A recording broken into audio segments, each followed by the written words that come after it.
बिस्मिल्लाहिर्रहमानिर्रहीम। अस्सलाम वालेकुम।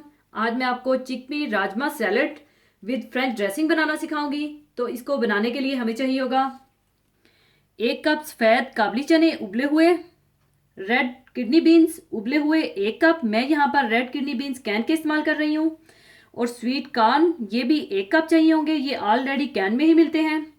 और एक बड़े साइज का प्याज, इसे आप आमलेट स्टाइल में छोटा छोटा काट लीजिएगा। टमाटर भी एक बड़े साइज का, इसे भी आप बारीक स्क्वायर शेप में बीज निकाल कर काट लीजिएगा। शिमला मिर्च 1 अदद और इसे भी आप बारीक काट कर रख लीजिएगा। और हरी मिर्च 1 अदद बारीक चॉप कर लीजिएगा।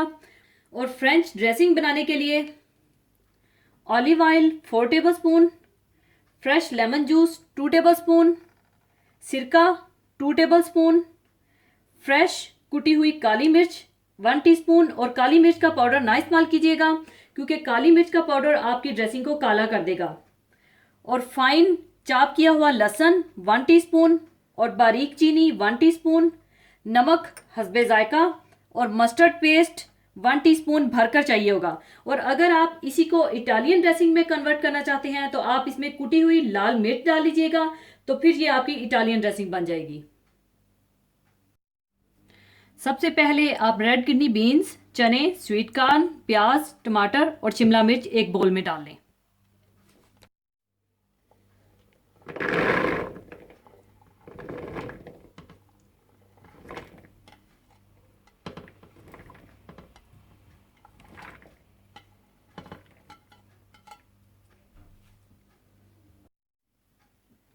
और साथ ही आप इसमें हरी मिर्चें भी डाल दें और इसे अच्छी तरह से मिला लें।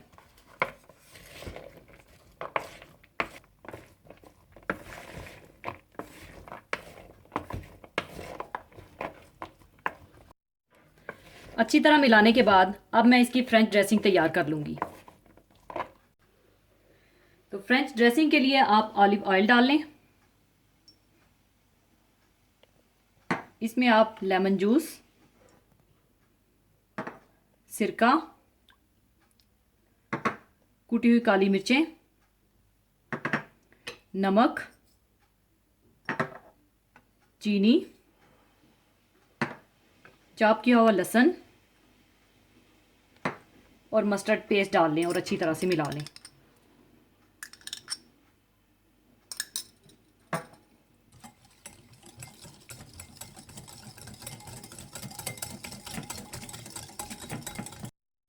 अच्छी तरह मिलाने के बाद आप ये फ्रेंच ड्रेसिंग सैलेड में डाल दें।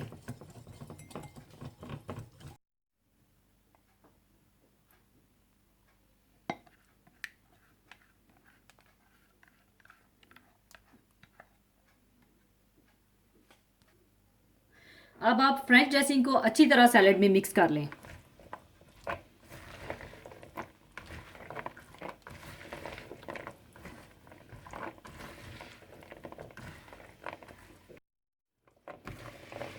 लीजिए, चिकपी राजमा सैलेड तैयार है। इसे अब मैं सर्विंग बोल में निकाल लूंगी।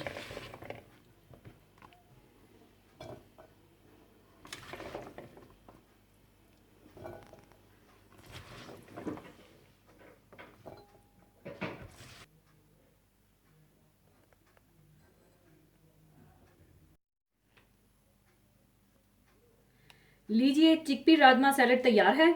इस सैलेड को आप कोशिश करें कि फ्रिज में रखकर ठंडा करके सर्व करें। और अगर आप इसे गर्म सर्व करेंगे तो इतना मज़ा नहीं आएगा, इसलिए इसे आप चिल्ड सर्व करें। ज़रूर बनाइएगा। और जाने से पहले एक हदीसे पाक शेयर करना चाहूँगी। हदीसे पाक इस तरह से है। हज़रत उमर बिन औफ रज़ी अल्लाह ताला अन्हो से रवायत है कि रसूलुल्लाह सल्लल्लाहु अलैहि वसल्लम ने फरमाया, दीन इस्लाम जब शुरू हुआ तो वो अजनबी यानी लोगों के लिए अजनबी था। बस मुबारक हो गुरबा अजनबियों के लिए। और ये वो लोग हैं कि मेरे बाद जब लोग मेरी सुन्नत में बिगाड़ पैदा कर देंगे तो ये इसकी इस्लाह की कोशिश करेंगे। रसूल अकरम सल्लल्लाहु अलैहि वसल्लम के इरशाद का हासिल ये है कि जब इस्लाम की दावत का आगाज़ हुआ था और अल्लाह ताला के हुक्म से आप सल्लल्लाहु अलैहि वसल्लम ने अहले मक्का के सामने इस्लाम पेश किया था, तो इसकी तालीम, इसके अकायद, इसके अमाल और इसका निज़ाम ज़िंदगी लोगों के लिए बिल्कुल नामानूस और अजनबी था। और वो इस वक्त ऐसे गरीबुल वतन परदेसी की तरह था जिसका कोई जानने पहचानने वाला और कोई इसकी बात पूछने वाला ना हो। फिर रफ्ता रफ्ता ये सूरत हाल बदलती गई और लोग इससे मानूस होते रहे और इसको अपनाते रहे, यहाँ तक कि एक वक्त आया कि पहले मदीना मनवरा के लोगों ने इज्तमाही तौर पर इसको सीने से लगाया। उसके बाद जल्द ही पूरे जजीरा अरब ने इसको अपना लिया। फिर दुनिया के दूसरे मुल्कों ने भी इसको खुशामदीद कहा और इसको आम मकबूलियत हासिल हुई।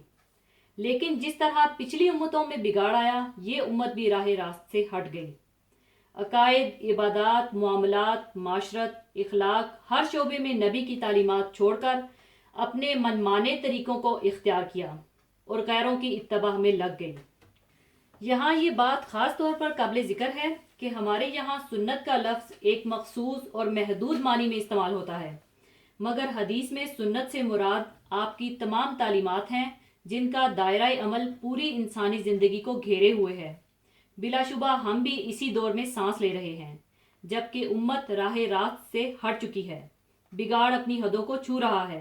उम्मत की गालिब अक्सरियत दीन की बुनियादी तालीमात से बेखबर है, नमाज, रोज़ा, ज़कात जैसे बुनियादी अरकान को भी छोड़े हुए हैं। ख़रीदो फ़रोख्त में हलाल व हराम की कोई परवाह नहीं है। झूठे मुकद्दमात और झूठी गवाही आम है। उलमाए हक़ की तादाद ना होने के बराबर है। उलमाए सो हर तरफ छाए हुए हैं, जो मालो जाह के चक्कर में सादा लोग मुसलमानों को दीन की सही सच्ची तालीमात से दूर रस्मों और रवाजों में फंसाए हुए हैं। ऐसी सूरत हाल के मौके पर अपनी जिम्मेदारी को पहचानना और अल्लाह और इसके रसूल की तालीमात पर न सिर्फ खुद अमल करना बल्कि उम्मत की इस्लाह की फ़िक्र कोशिश करना, यकीनन अपने आप को इन्हीं गरीबों में शामिल करना है जिनको नबी करीम सल्लल्लाहु अलैहि वसल्लम ने खुशखबरी दी है। अल्लाह ताला हम सब को इस ग्रोह में शामिल होने की तौफीक दे, आमीन। अगरचे हर तरफ बुराई का दौर दौरा है, फसाद एक सैलाब की सूरत इख्तियार किए हुए है जो बज़ाहिर किसी तरह थमता नज़र नहीं आता। मामलात बद से बदतर सूरत हाल इख्तियार करते जा रहे हैं। भलाई और बेहतरी की तवक्का भी खुशफहमी नज़र आती है। अब राह नजात राह फरार ही है। गोशा नशीनी ही में आफियत नज़र आती है। नाउमीदी और मायूसी इंसान पर ताई होने लगती है। लेकिन नबी करीम सल्लल्लाहु अलैहि वसल्लम का फरमान हमें दावत अमल दे रहा है, दीन के चाहने वालों को जद्दोजहद और अमल की तरफ बुला रहा है। इसका मकसद हर मुसलमान को इस बात के लिए तैयार करना है कि वो इन अजनबियों में शामिल होने के लिए जद्दोजहद करे। हर शख्स अपनी अपनी जगह और अपनी हैसियत में जो कुछ कर सकता है वो कर गुजरे। हर मुसलमान जवान हो या बूढ़ा, अमीर हो या गरीब, पढ़ा लिखा हो या अनपढ़, दीन की ज़रूरी वाकफियत हासिल करे और दीन पर चले और अपनी ताकत और हिम्मत के मुताबिक दूसरों में भी इसके लिए मेहनत और कोशिश करे।